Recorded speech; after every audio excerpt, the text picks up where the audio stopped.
Valve, Fremont. So that appears on Geekbench. And by the way, Geekbench is one of those many benchmarks, synthetic benchmarks that companies and users use to test their hardware. So when you're making hardware, you kind of want to test it, even before it's released, and that's a lot of times how these sort of like leaks happen. And that somebody's just testing it. They tested it on Geekbench, and Geekbench publishes those results, right? And so they'll see, oh, this is some different kind of hardware. Who's making this, right? And they can look at stuff like Fremont, like the code name that Valve is using, which I believe is Fremont.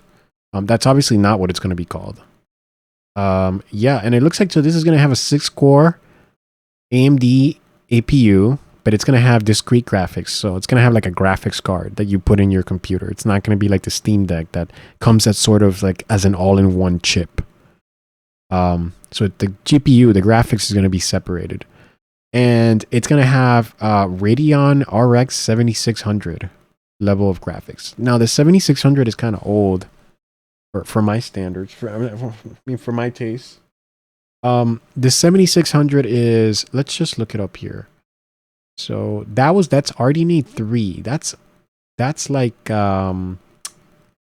that's 2022 when that debuted, and the 7600 probably came out in 23. So let's go to Tech Power Up. I always like going to Tech Power Up because they have this nice database where they'll show you kind of like the power and how it stacks up to other chips, and they have all the information you want there. So this is the 7600. It's RDNA 3.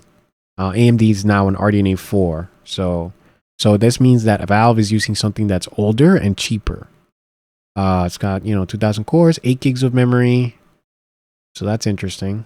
Some people say that 8 gigs for 1080p gaming these days, not so good. But it can still work. You just have to turn down some settings. And okay, so here it is. This is the relative performance graph that they have here. And it tells you basically give or take where it lands. So this thing is about console level power. It's about PS5 level power. So it's around 2070 Super. It's about 5% faster than a 2070 Super, 6% faster than a 1080 Ti, 9% faster than a 3060. So it's not bad, but it's worse than a 3060 when it comes to ray tracing. It doesn't have something like DLSS or FSR4 for upscaling because like RDNA 3, this card's architecture doesn't support it. So that's one of the reasons why this RDNA 3 kind of sucked. It can't do a lot of the things that you could do on NVIDIA. And so this thing is basically about as powerful almost as a 2080. Now, that's not bad. The 5050 is faster by 3%. The 4060 is 6% faster. Let me see, where's the 5060? That's going to be probably, oh yeah, the 5060 is 31% faster. That's pretty sizable. And where is the 9060 XT? The 9060 XT is 36% faster. And wow, the 5060 Ti, 8 gigabytes is 51% faster. That's crazy. Yeah. So, yeah, so it's basically like a PS5. This is a PS5. This is perfectly, PS5 is around a 2070 Super level power, 1080 Ti level power. So it's like right around here. And this is basically where this thing is landing. Except that the PS5 is old, and this thing is probably coming out maybe next year. Let's see what they have to say about this. So it's got a 6-core AMD custom APU. All right, so yeah, so this is the and it's gonna be a console. It's gonna be a set-top box type thing. And it's using Hawkpoint, which is Zen 4. It's AMD's Zen 4 CPUs, which are their CPUs that they released in 2022. Yeah, 2022. And Zen 4 is really good. Zen 4 is really good. It's very capable. The PS5 has Zen 2. Zen 2 launched in 2019. And the PS5 CPUs perform on a level that's really more like Zen Plus, because the version of Zen 2 that the PS5 has is very cut down because they had to make it cheaper. They had to make it run at lower clocks and stuff like that. So these Zen 4 cores should be faster, much faster than the PS5. But the 7600 here, that's about PS5 level.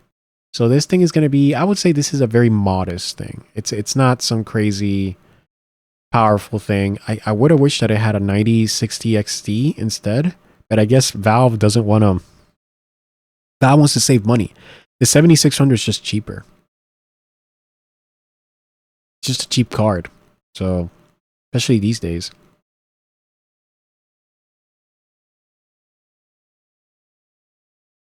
Yeah, it's not going to bring major gaming, performance differences. Well, it will in the sense over a Steam Deck because this thing's going to be plugged into your socket, right? To your the power socket in your house, and the Steam Deck has to run a battery. So this thing's going to be way more powerful than a Steam Deck. It's just, man, I wish it used RDNA 4 instead. But yeah, it's. I wonder. Let's see what people are saying about. Where's this? Valve Fremont. So it will essentially be PS5 level, more or less. On the GPU side, it will be PS5. On the CPU, it will be better.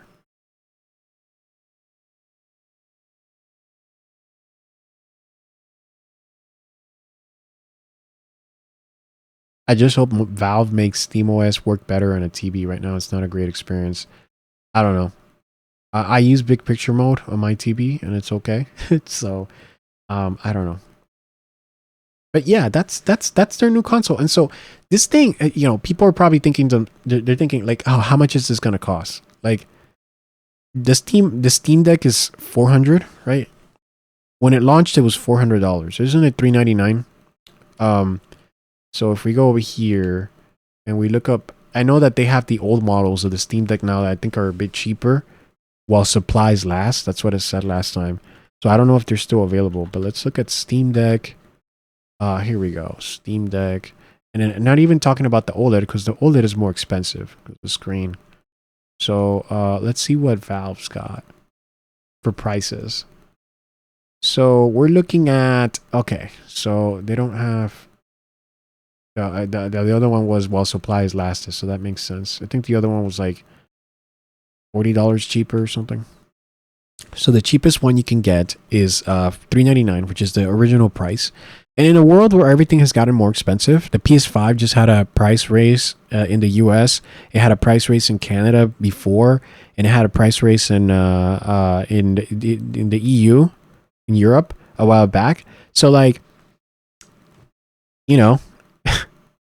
it's a tough time to be selling electronics where everything just seemingly keeps climbing up in price instead of going down. This is still the original price, and it's $399 for the 256 gigabyte version. But it's okay because you can put on micro SD card in it, or you can put on, I think it supports for like a different SSD. I think you can do that from what I remember. So like it's not like you're stuck with this. There's options. And the OLED is 512 for 549, and there's a 1 terabyte for 649. The OLED is obviously way better in terms of like the display. But yeah, I don't know, man. There's also a dock that you can buy with it. Wait, hold on. It says here there's a certified refurb. Oh, look at that. That's what I was looking for. So, they're all out of stock. So look, they had the old one, the Steam Deck 64 gigabyte. That used to be $280 that you could buy refurbished. Not bad, man. And 256 was 319, and the OLED is 439. So they're all out of stock. I guess everybody's buying these refurbished ones because they're cheaper. Warning, gives you cancer. Yeah. What doesn't?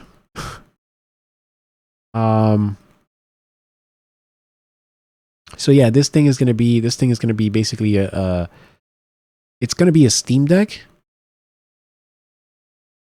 but it's gonna be a Steam Deck that you can plug into your TV and just leave it there, and it's gonna be more powerful. So I just don't think that these specs are forward looking. I really wish this thing had a 9060 XT instead. How much does the 76? If I want to buy a 7600 right now, I already have it here. I already have it open here. If I want to buy a 7600 from like, yeah, Amazon, how much is that? So it's $249 for this one here. $250. Okay. So let's go to, you know what? There's a better place for this. Go to PC Part Picker.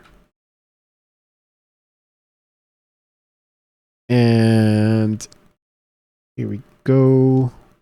And because PC Part Picker will show you multiple prices. So let's go to GPU, video card, and we're going to put in the 7600 under search here. So we're going to put it, so hold on. So RX 7600, right? And we're going to put it, where is the sort option here? Oh, okay. Yeah. Okay. Here. So just sort by price. So yeah, the cheapest is $250 USD. And how much would that be if I was trying to buy a 9060, which is what I wish this thing had instead? A 9060 XT. So the 9060 XT is $30 more expensive.